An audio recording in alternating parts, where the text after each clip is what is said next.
kababayan, nauunawaan ko ang galit at pagkadismaya ninyo. Nauunawaan ko ang galit ng taong bayan sapagkat sa nakalipas na ilang buwan, bago pa man sumabog ang issue sa flood control, madalas na akong nakikipag-usap at nakikinig sa mga hinaing ng ating mga kababayang overseas Filipinos ukol sa transparency, accountability, peace, at security. Nauunawaan ko ang galit ng taong bayan dahil nasaksihan ko mismo kung paano minanipula ng House of Representatives ang budget ng Department of Education. Sa halip na sundin ang listahan ng DepEd upang matugunan ang malalang kakulangan sa classrooms, misulang ginawang pork barrel ang pondong nakalaan para sa kabataang Pilipino at pinaghati-hatian ng mga kongresistang malapit sa mga makapangyarihan.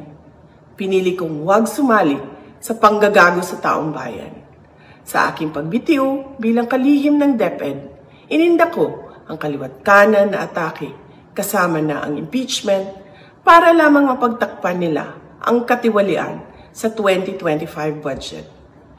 The President now faces a profound crisis of confidence, especially in the way these corruption investigations are being handled, which appear to lack both direction and resolve.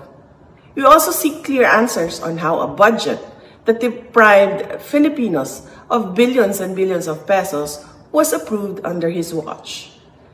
Kaisa ako ng milyong-milyong Pilipinong nadismaya at nandidiri sa pamahalaang lulong sa insekuridad at walang kabusugang kasakiman.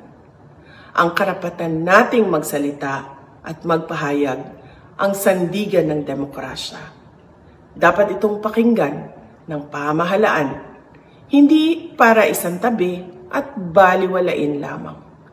We Filipinos deserve better. Shukran.